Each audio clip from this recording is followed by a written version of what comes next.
Comedian Nazareth, and my guest today is a wonderful young and upcoming artist, singer, songwriter from Louisiana. We get to meet during the cowboy days we do for praise and ministry in Colorado. She did an amazing job, and I was able to, just to get introduced to her. And on the plane, before she gets out of the plane, I made sure she signed, autographed my CD. She is wonderful. She's amazing. She's from Louisiana. Please welcome my new friend, Brooke Robertson. Hi, Brooke. How are you? Hey, it's so good. How are you? Good, good, good. After 149 times doing this podcast, you think technology, but then again, they things happen with technology that's beyond Yeah, you.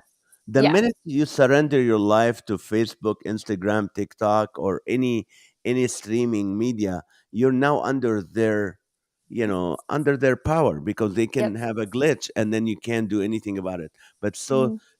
so it's so good to be back. All of you 120 people that were there a minute ago, I expect you to come back and be with us. Let me ask you this: when did you start actually saying, "I want to do this for a career"? Um, I would say honestly, as far as a full-time thing, just recently, but 6 years ago is whenever I really dove in and I was trying to get into schools in 2016. I graduated college, all intentions on going to graduate school for occupational therapy. Like, just I had it all figured out. I thought I had it all figured out. And God's like, nope, close that door real quick. And it's just almost like the music doors flew open, and I was uploading covers at the time on YouTube, Facebook, and just the power of social media. My manager now, Jeremy Holderfield, he reached out and invited me up to Nashville to go write. And like, at that point, I was like, there's no way I'm gonna give up school to go to Nashville. Like, it doesn't make sense. The small town Louisiana girl to go up to Nashville and sing sounded just crazy for everybody and for me. And I was like, this school thing ain't working out. And so let's just try. Let's just try it out. And so I went up and we wrote songs and released them, signed to a record label, went on my first ever nationwide tour. And it was just like, it's felt like it's been really slow, but it's been quick at the same time. It's been 6 years. And it's just like a snowball effect, I guess. And it's cool to see like God had his hand in it all. And it's been a fun, challenging journey, but really fun and rewarding. So When's the first time you actually do you play any instruments? I play guitar. Okay, when's the first Yeah. time you started like playing a song on a guitar? Not long ago. I mean, I would say maybe 7 years ago. I would say maybe 7 or 8. So I picked guitar up and I got frustrated with it, set it down for a year, and then I picked it back up. And so maybe about 7 years ago. Now, what is your parents? Was your dad around? Yeah, so my dad is very musically talented. That's where I get that Oh, from. okay. Okay. My mom, not so much, but my dad, he plays the drums, piano, guitar. He plays it by ear. I cannot play by ear, but and he's not the best teacher because he plays by ear. I'm like, Oh, that's right. he makes it seem so easy, and it's not. But I taught myself really through YouTube, but he's given me tips. And then my producer, Jeremy Holderfield, who plays or used to play guitar for Seventh Day Slumber, the Yeah, rock band, Christian rock I band. remember He's that. taught me a lot. Yeah, he's taught me a lot too. So I'm still learning. I am by no means a professional guitar player. I play, I enjoy it, um, and I'm able to go and do shows, by myself if I need to. So So music wasn't in your mind, like when you were young, no, like, oh, I want to be a musician. It was not. no. I Huh. mean, I was your sports girl. I played basketball. I rode horses, and I was gonna go to school and go for therapy. Like, I competed with barrel racing, and so like that was just a hobby. But singing for me, like I've been singing since I was probably 12 years old. On the Mm. youth band is where it all started. And as I got older, I sang on the worship team, and I was the quiet one in the back that held the microphone to her throat kind of girl. I was so shy. But yeah, I mean, I've been singing for a while, but never crossed my mind. that I would ever be doing it worldwide. Like that my music would ever reach people. I would probably think that you were joking if you told me that. No, no. I always ask people from Louisiana, which you are from a little town, Louisiana. What kind? What did you have for lunch or dinner today, or something weird you ate this last couple days? Well, I mean, I ate a sandwich for lunch today, so nothing crazy, but I I mean, watched we're that. I watched that. yeah. Yeah, I ate a sandwich. I was craving a sandwich today, so I made one. But I mean, down here we eat a lot of gumbo and jambalaya, pastalaya, Ah, ah, crawfish etouffee. That's a fun ah, one. ah, Tasty. jambalaya You like and jambalaya? gumbo. Oh, I love Louisiana food. I was in what do you call it? I wrote the name of this down Was it down. I Lafayette? was no Iberia. Little New Iberia, Iberia? New Iberia, and then I had crocodile tail, or what do you call it? The tail. Like Yeah, fried? yeah, fried, Yeah. and they had all the jambalayas and stuff. I love Louisiana, but my thing is, we both have one thing in common, which you probably don't know that we both worked for Subway. Oh, did you really? Yes, I used So to we're work. both sandwich artists. We were sandwich artists. I used to work Subway, and people don't know that about Subway. When Subway first started, I was my uncle owned one, so I worked for that one, worked for another one, and I was managing one before people knew much about Subway. But we used to get tired of eating the sandwiches, so you take the bread before it's cooked, you make it flat into like a pizza thing. You put the meatball sauce, and you Mhm. put some of the cheese, the mozzarella cheese. You Yeah. put olives, you put the pepperonis, little salamis. Instead of making a BLT, you make a pizza. And Huh. We yeah. made stuffed pretzels. So we would just take the dough and we make pretzels out of them and stuff that with like cheese and pepperoni. Now, with your career now, I mean, you are you able to be full time in it to where you're or not yet? So I just it's crazy.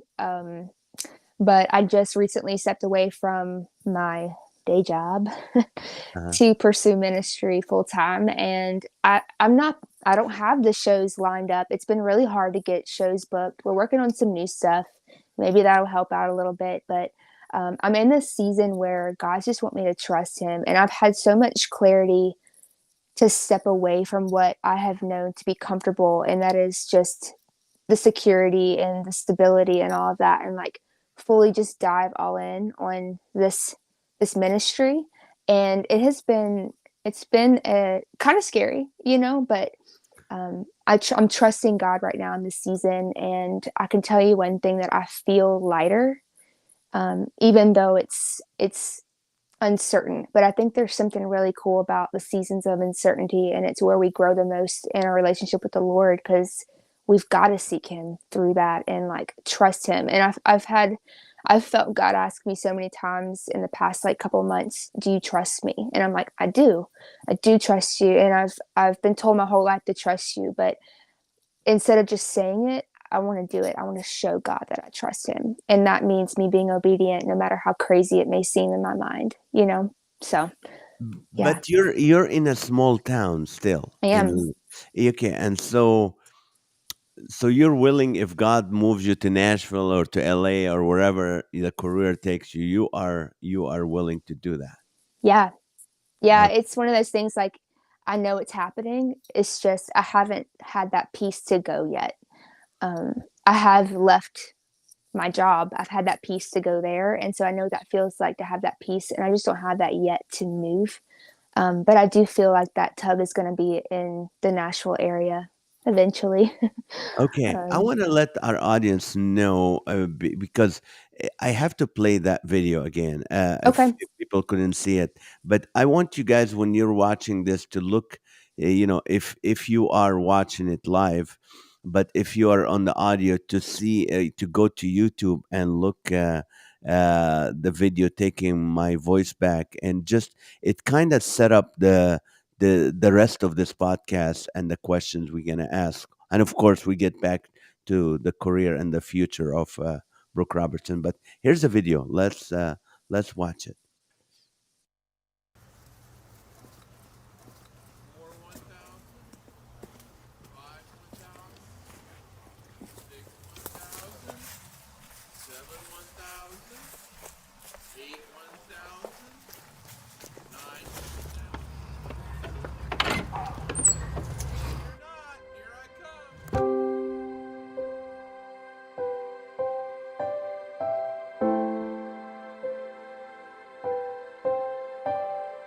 Let me paint a picture of a 10-year-old girl that tried to say no, had to hide from the world.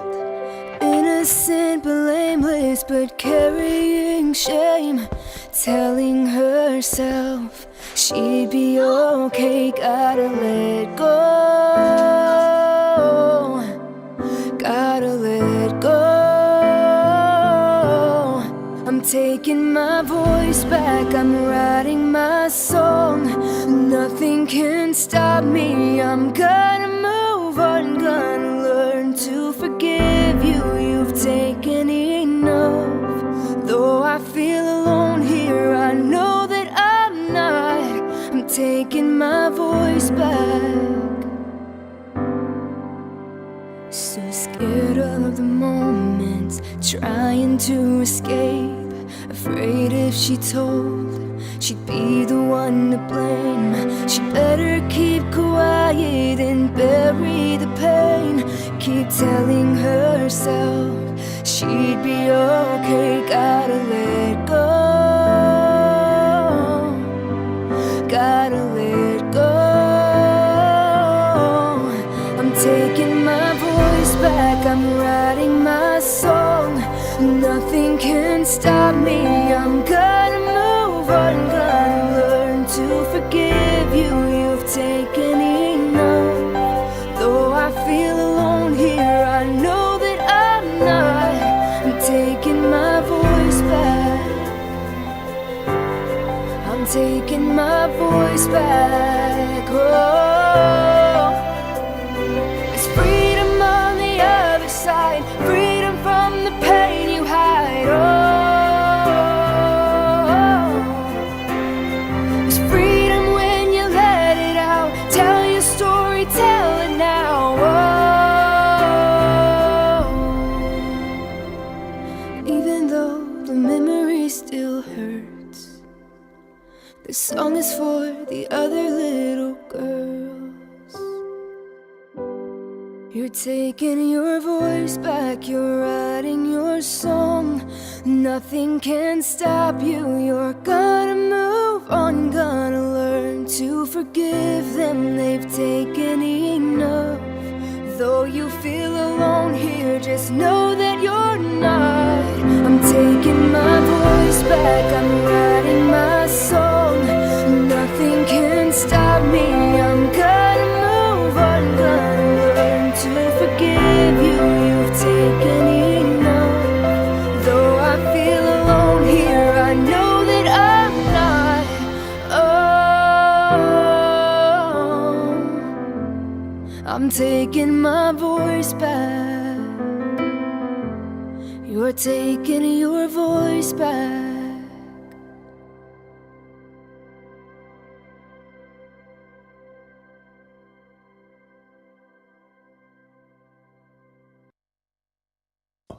Wow, that was an amazing video, and it's like it hurts to see what happened to you as a young girl, and then but to have that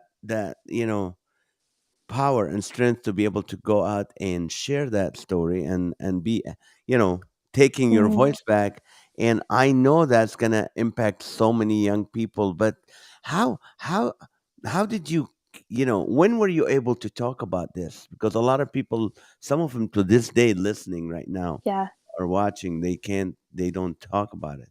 Yeah, I mean, so for 15 years, I was quiet, I didn't say anything. I carried, the shame, the guilt. I felt dirty, I felt alone, I was scared, and so, as a little girl, when you're trying to process all that, a lot of times it's safer just to shut down and be quiet and not talk about it. And that's what I did. And I put on a pretty face every morning, went to school, straight A student, goofy kid. And then behind closed doors, I was crying myself to sleep. No one ever knew what I'd gone through. And so for 15 years, I went through that. And it was after my first tour in 2018 when I was just kind of not doubting, but just questioning, like, is this really what I'm supposed to do? Is music ministry? Like, I didn't feel good enough. I felt like there were so many others that could sing better than me. Like, why me? You know, it just felt way too Mm. big in my head. And so I was just praying, like, God, if this is truly what you want me to do, is ministry, because I know that it was deeper than just music for me, is ministry.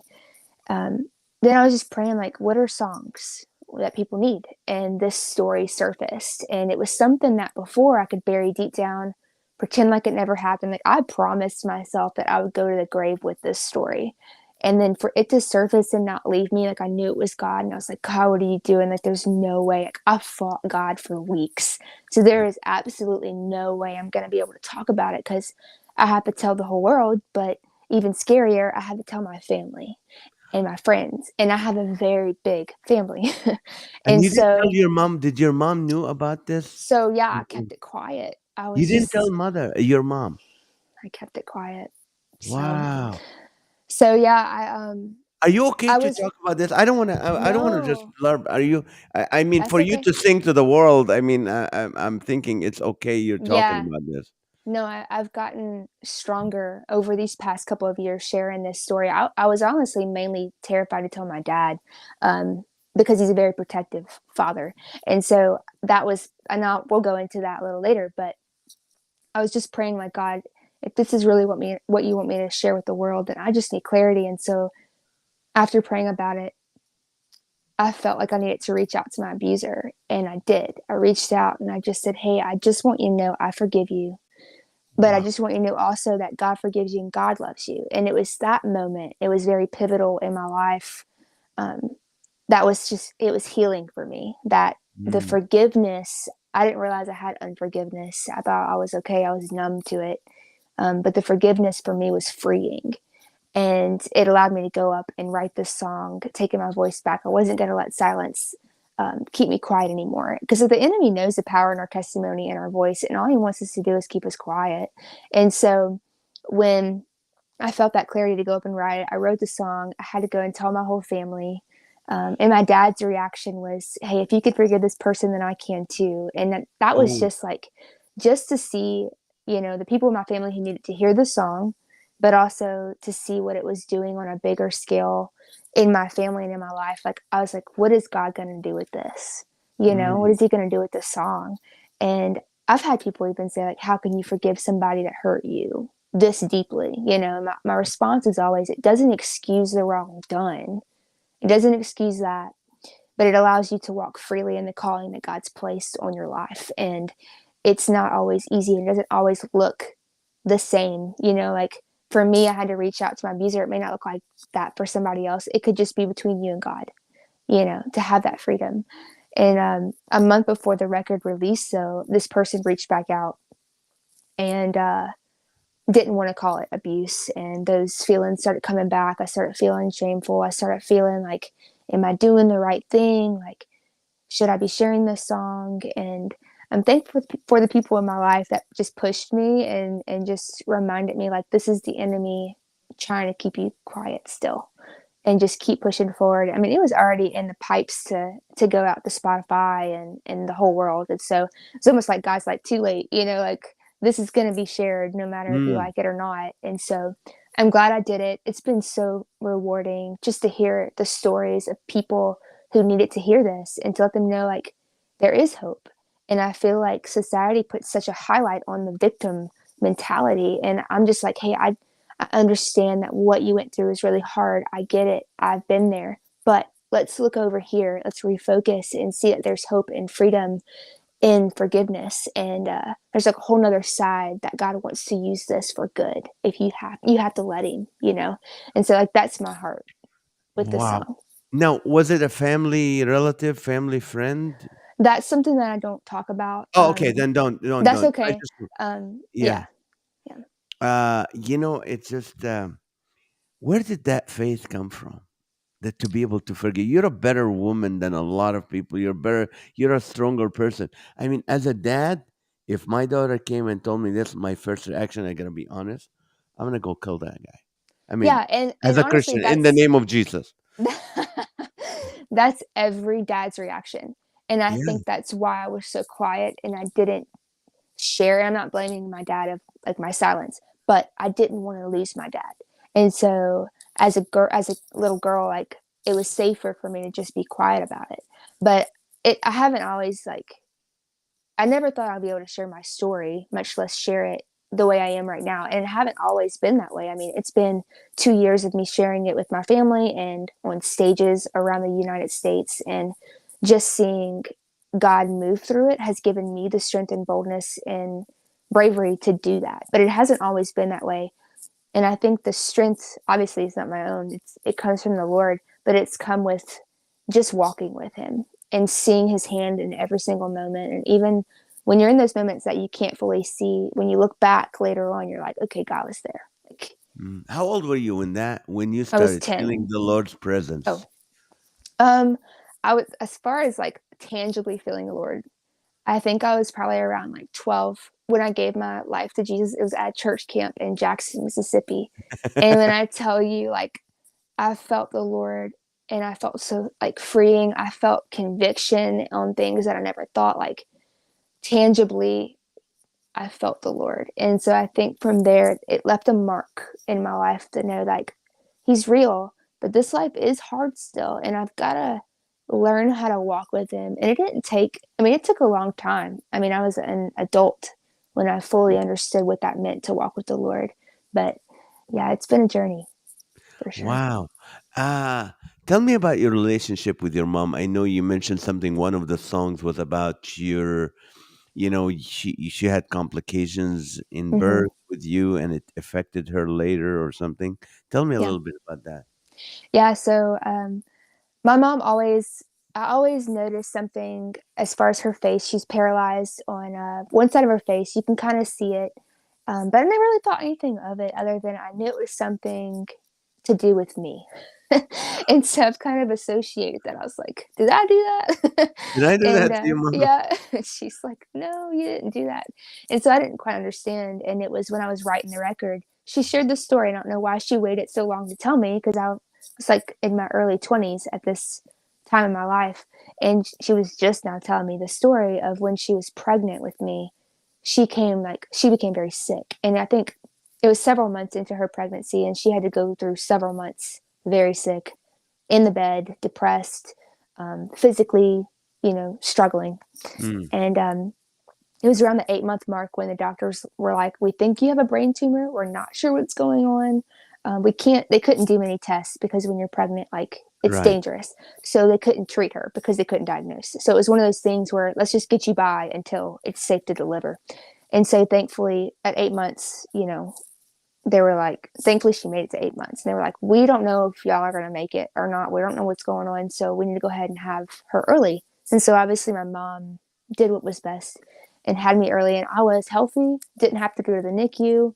But by then they realized what she had had was shingles of the brain, which is very, Oh, very rare, very rare.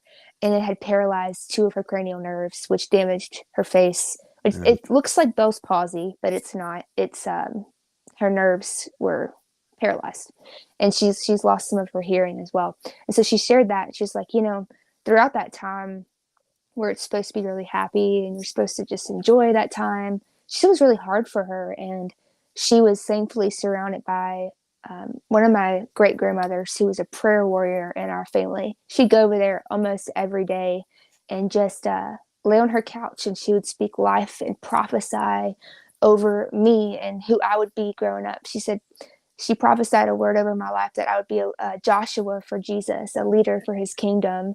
And I think that's kind of cool that I was just walking into that at 22 years old, that came to fruition. But God knew that even before I was formed. So I think that's just a testament to scripture right there. But she was fine after that. After she had me, they were able to kind of do some treatments and stuff to kind of subside her symptoms. And she's healthy as can be now.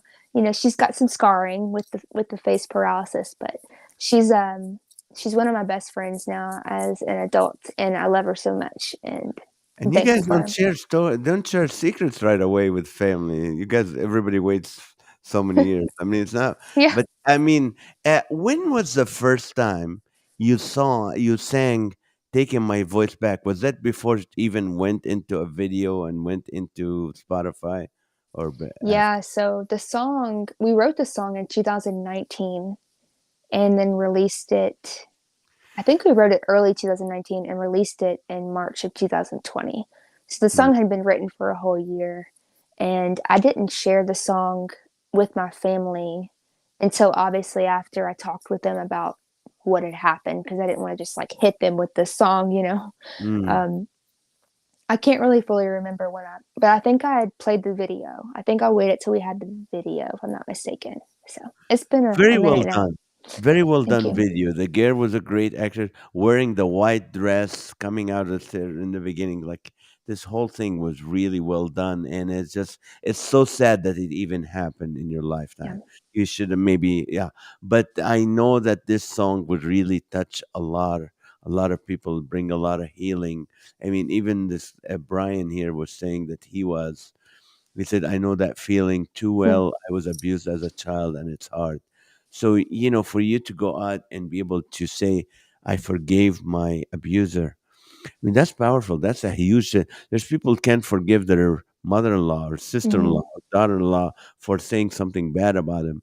For you to be able to do that, and for you to be able to overcome that, because the trajectory of your life could have been completely Yeah. different without Yeah. God's intervention. So this is just amazing. So, what is the process for you to write a song? I mean, do you just wake up in the morning, or is it in the middle of the night, or sometimes? It's literally it will hit me anywhere. It's the craziest thing. There's like no formula to writing for me.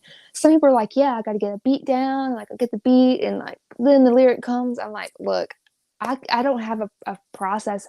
I literally was in the car yesterday, and I'm like, "Oh, this melody sounds cool," and I recorded it on my phone, and I keep it in my phone, and then I've got some lyrics to an idea, and it just comes to me, and I write it down. It may not make sense for a while, and then I'll put them together, and a lot of times I come to this to a song write with an idea.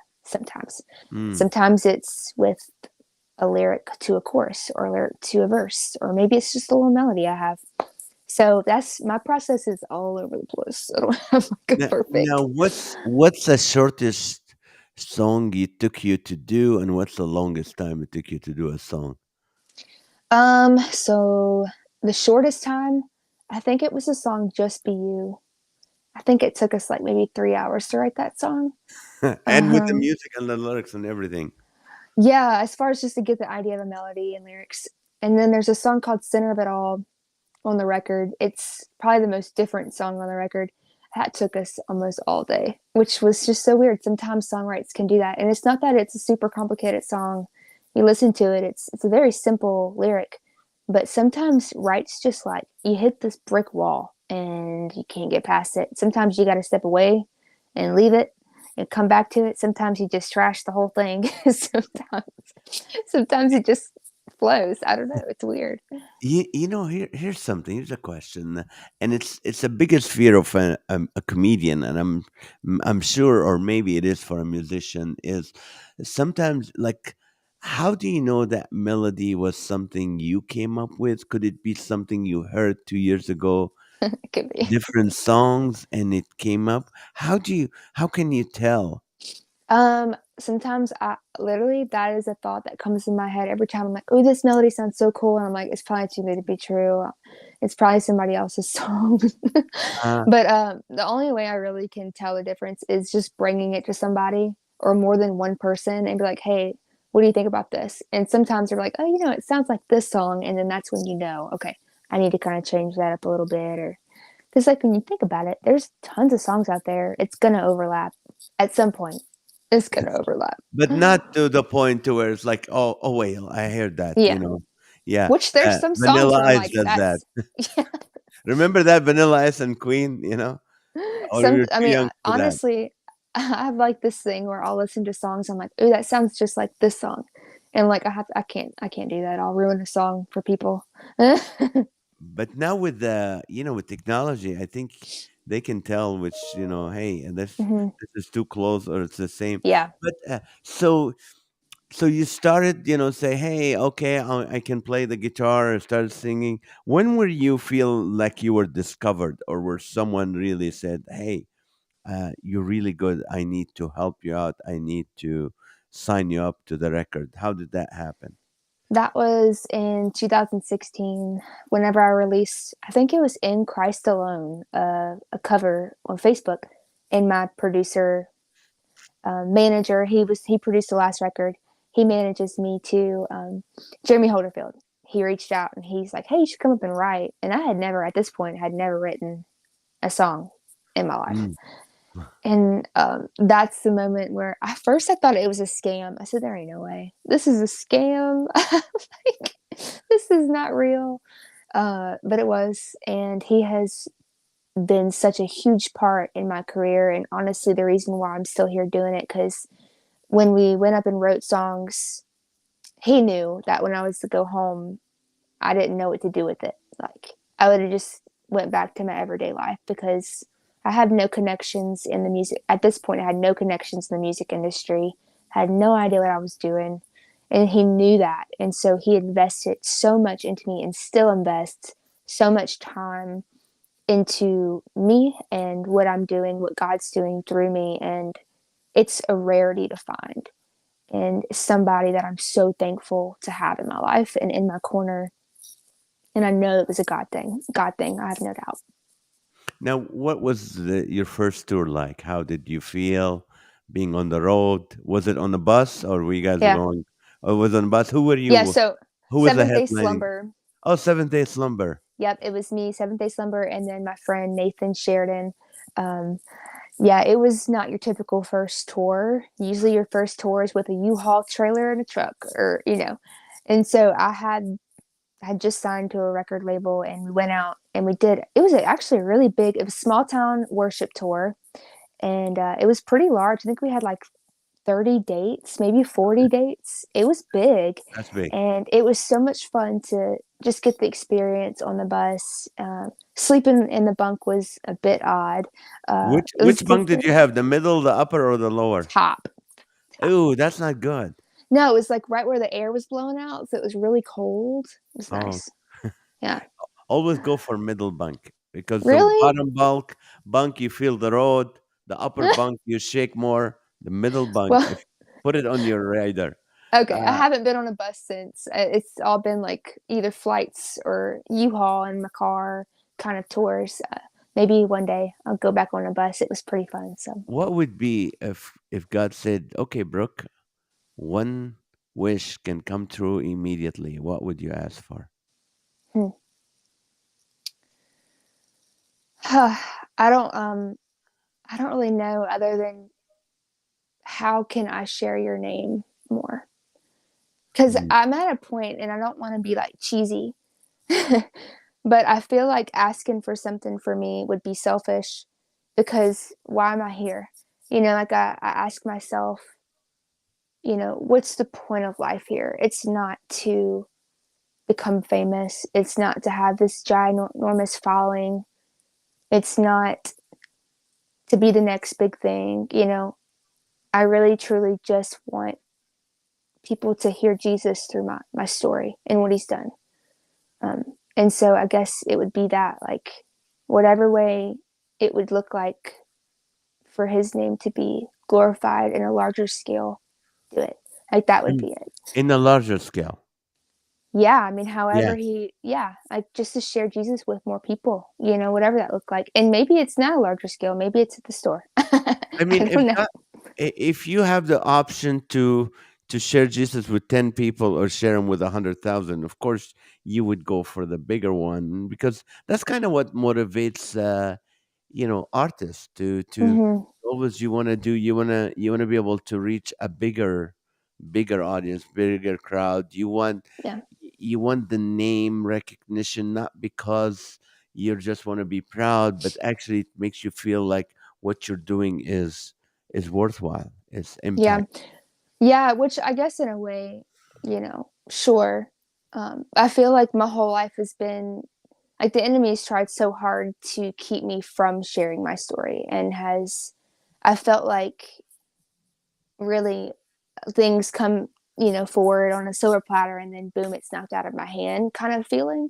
But I see that as maybe God's just teaching me something. He's Mm, teaching me patience, he's teaching me trust. I don't know what he's doing, and I know that I didn't share my story for nothing, because I've seen already, even though it's not a huge giant scale, I've seen the impact that it's made in people's lives. Like people who've never talked about their story are actually sharing it with people now. People who are struggling with unforgiveness are like, okay, how do I get there? How do I get where you are? Like, how did you get there? And I've asked those same questions because I've had people in my life that would share their story, and I'm like, how are you sharing your story like that?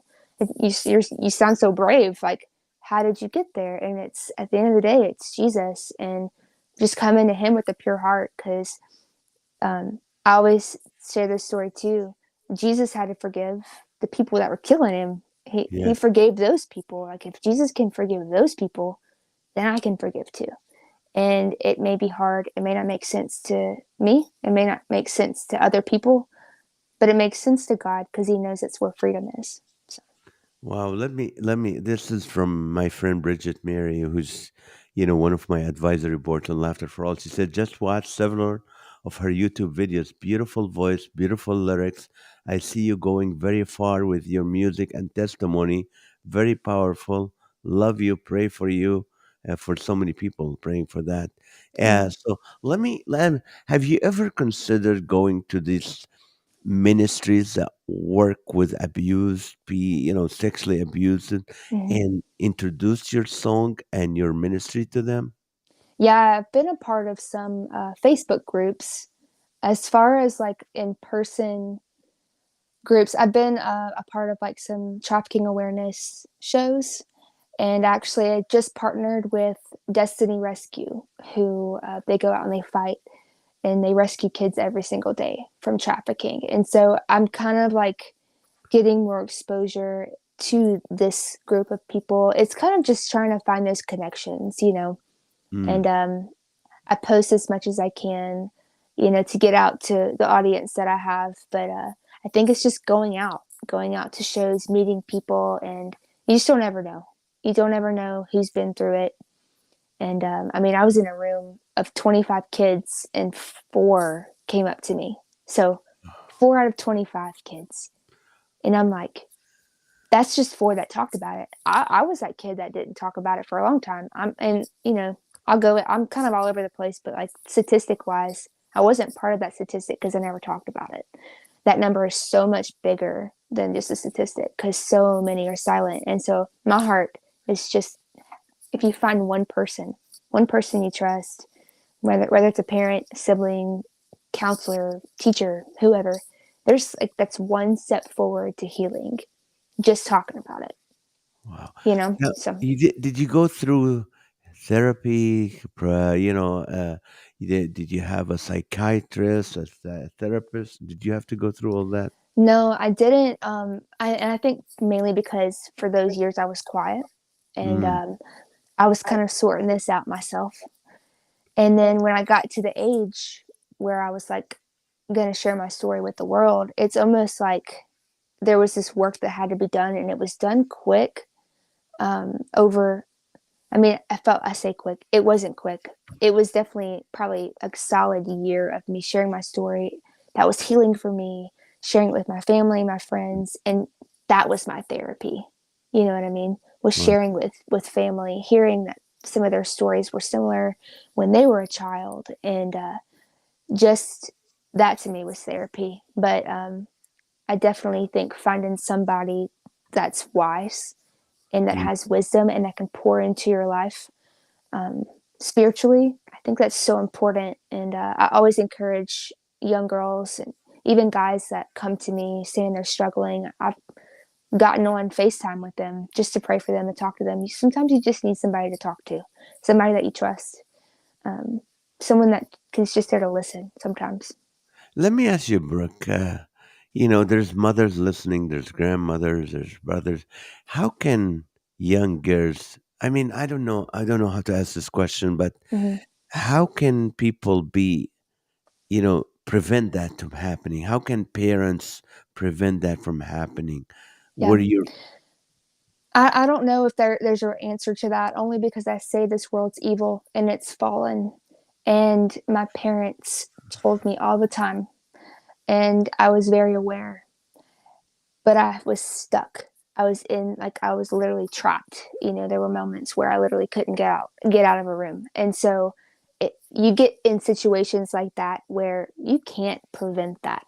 But what you can do is create this open relationship with your children, and teach them and be a friend to them. Obviously there's this fine line between parenting and friendship, but there is that, like, create a safe place for them. mm, um, and it's just, you can't live in fear, because throughout my life, I'm like, gosh, I'm not going to let my kids do anything. I'm going to keep them in this box. But that's mm, living in fear, and you can't live in fear. You have to pray over your kids, teach them the way they should go. And the Bible talks about that. And even if they fall off for just a short term, they're going to come back to the Lord. And I think that's where the foundation at a very young age is so important. And that's why I'm thankful my parents taught me well. They brought me to church. I was involved with the youth band. I had this root and foundation. Even though I was struggling, I knew there was some kind of hope. I didn't know how to get there, but eventually I would, as an adult. And I was able to heal, through that, and then share it with other people. So, yeah. Bridget said, I have two connections, one national and one California. I'll message Naz and he can give it to you. God will open doors in your ministry, um, healing through thank you. music. Yeah. Okay, let's move from that because that's not all your life. You're a musician. What would be the ideal? Do you like more country or you do more? What would be your favorite music to sing or play? So I kind of like this mixture. I love Christian music and I love country music. So I'm sure you heard in the record, I just mashed the two together. um, but it's not the most, like, it's kind of frowned upon, because it's just so different. But I love it. It's me. I grew up a country girl. Like, I rode the horses and the mud riding and Louisiana girl. And so when I came to my producer, I'm like, I just want to be real. I want to be true to who I am, and I know it's out of the box, but Jesus is out of the box too. Like, he ain't in the box.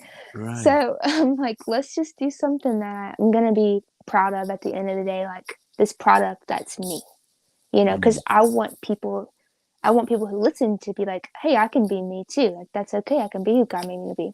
I don't have to fit this mold. I don't have to fit this perfect little formula. But right. yeah, I would say country Christian. Now, And this new stuff is country Christian too. We've got oh, some new stuff. now, of course, the question can come up. You're from Louisiana. Are you related to the Duck Dynasty people? She's my first cousin. She's your first cousin. No, no, I'm just totally kidding. Guy. Uh, No, I you get got it me. all the time. I get it all the time. I'm not that I know of. Um, I always tell people it is highly possible, because I feel like I'm related to everybody. in But in as far as I Louisiana. know, yeah. Okay, But let's say this crocodile hunter from Louisiana. He said, "I don't know. I can't say this because I can't understand people from the Cajun country where I don't know." The first time when I was in there, they're like, "What are they talking? I can't understand the. That's not yeah. English." But he say, "Okay, I love you, Brooke. I want to marry you, and I don't want you to play music. We want to live in a small town and have kids." And no more going on tour, no more writing songs. What do you say to that? Well, at first, I think when you meet somebody, you have to come together in what God's doing in both of your lives. So if someone's going to come in here and tell me that I can't do something, it has to come straight from the Lord, or like we had to come together for that. So I'd be like, "Did you pray about it?" Because I didn't get that. I didn't get that clarity. I love your faith. I love your faith. What would be if you have to go on tour with any artist? Who would it be? Hmm. Ooh, that's tough. Uh, I don't know. I have no, like, who would I fit? Because, like, Lauren Daigle, she's from Louisiana, but she's like really groovy. And I'm Mm. like, I don't know if I would be a great opener for her, but I don't know. Who do you think? Who do you think would be a good fit? Maybe I, Kane's a good band. They're and kind of like I country. think you would do good with Zach Williams. Oh yeah, forgot about Jack Williams. Yeah, Yes, I he's love. incredible. He's a big fan, and he's a tall man, really tall. I Yeah, he love is Zach. tall. Yeah, he's a great. I love Zach. But That would be a cool opportunity. so would you consider maybe moving to Nashville and just trying to work hard, playing songs different places, to be able to get more, not Exposure. discovered, and more exposure? Would Hmm. you do that or no? Well, so right now the housing market is just insane. Yes. It's hard to afford anything. But right now, I'm just trying to focus on booking shows. I'm helping Jeremy run his booking agency, and I've been just sending out emails every day, trying to just get shows. I'm starting to book this living room tour, which is going to be really fun for next year. Just a living room full of people sitting on a couch playing my guitar, like doing Bible studies together. Just something fun. So I'm sending those emails out now. So if anyone's interested, let me know. But yeah, I'm just trying to get out there as much as possible. Right now, it wouldn't be smart financially to move. So Do that. I'm just hanging out right now. Now you do devotions too. I saw someone online. You do Yeah, devotions and stuff. That's I love it. I love your faith. I love where you Oh, at your age. When I was your age, I was still in, and buying drugs and drinking, and I was doing comedy, but I wasn't, so to have that kind of faith is just amazing. You really, really, I I count on my hand few people who have the same faith you do, hmm, to forgive people, to be able to trust on the Lord, to wait on the Lord. And a lot of times as artists, we like, you get frustrated with God, like, Lord, I've been doing this for so long, by now 6 years, yeah. you should be opening doors. Why they do? Look at this person, their voice is not that amazing, and look at me, I can do this, and I'm trying to do it for you, Lord, and why aren't you opening the doors? Is this Yeah. even came to your head?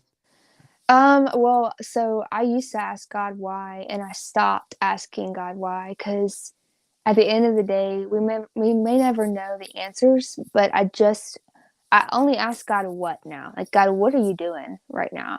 Like, help me to see what you're doing right now because it doesn't make sense and it's hard.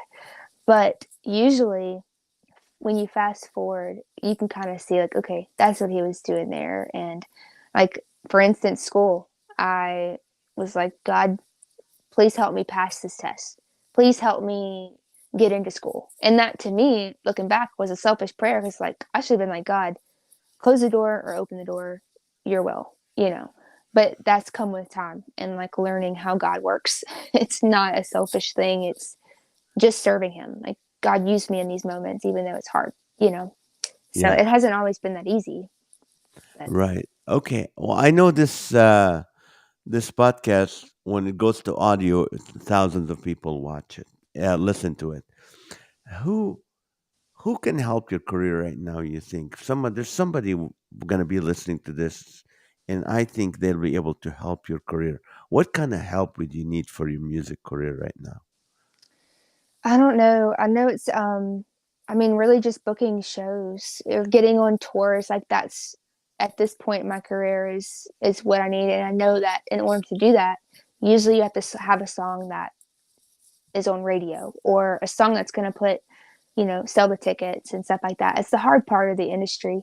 And so we're working on some new stuff that may have a chance at radio. I don't know. It's one of those things like you write music and you just don't ever know what's going to happen with it. Um, but just getting on tours right now is just or getting shows booked is the main goal right now. So Right. So if you're a promoter listening to this, if you're in radio, and I know some of my friends are watching who are in radio, if you can play Brooks songs, what are you working on? What's your latest album you're working on right now that's dropping so or we're doing singles. I do sing? have a Christmas song coming out. We're working on that, filming the Christmas music video this Friday, so that'll be fun. So we're gonna do that and then push singles starting in January. Got two songs as far as that are recorded and almost finished. So I don't know if I should really. I don't think I can release the names of those yet, but it's gonna Um, happen. no problem. How can people get a hold of you to book you to maybe support your ministry, if they can, they say, "Hey, it's my heart to support this young lady. I'd like to send a check, or I'd like to support her career, or I'd like to have her come to my church, and maybe I'll take care of, the honorarium and the travel, or I can, connect her with our ministry or something." How can they get a hold of you? So I've got everything on my website at brookerobertsonmusic.com. And I've got my booking agency, who's Jeremy at thehillmusicgroup.com. I've got that on there.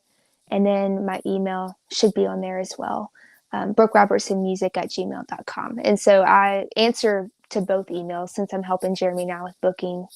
And you can find everything on my website. Okay, Brooke So, Robertson Music at gmail.com, but they also can go to brookerobertsonmusic.com. and I've got the booking agency information there as well. Perfect. Yeah. Brooke, there's someone listening right now. They've been abused, they're hurting, and speak to them right now. Yeah. So if I get it, I've been there and I understand the hurt that it causes in your life. And I just want to encourage you that if there's anything that you're holding in, whether it's unforgiveness, bitterness, anger, I challenge you. And it's not an easy challenge, but challenge you to just go with the Lord and ask Him, take it from me. And it doesn't always look the same, but it's freeing there when you in your heart in the Lord say, I forgive the person he did me wrong. That's the step forward that God needs you to take in obedience so that He can show you fully what He has. Because I think sometimes when we have that in our hearts, like the bitterness and anger, it actually distracts us. We can't fully see. All we're looking at is what we went through and the hurt that we've been through. But when we redirect ourselves and we look at Jesus, we can see a little clearer. And I think as we take those steps forward, He shows us that. And it's like literally a lamp unto my feet. That's my whole life. I've never had this, like, oh, yep, that's where I'm going. I've never had that. It's always been a step of faith for me. And it's always been uncomfortable. But it's in the uncomfortable where God is showing us the most. And I believe that because I've experienced that so much. But yeah, I'm just praying. I'm praying for your heart. I'm praying that um, you're able to fully settle that in your heart, the forgiveness, and move on and find that freedom and take your voice back because it's just so healing there. Amen. Amen. Thank you, Brooke, so much for your Thank time. you. I really appreciate it. You're really going to touch a lot of people. You're I going to prayed heal a over lot. it. So yeah, You're amazing. You're a woman of God. You're really solid. I love that. I pray that God would just open the door for you. Hopefully, would love thank to you. have you maybe at Night Vision Love that. sometime, and have you back at the Cowboy. So, love your ministry. Love what you're doing. Thank you so much. Hang in there for a second.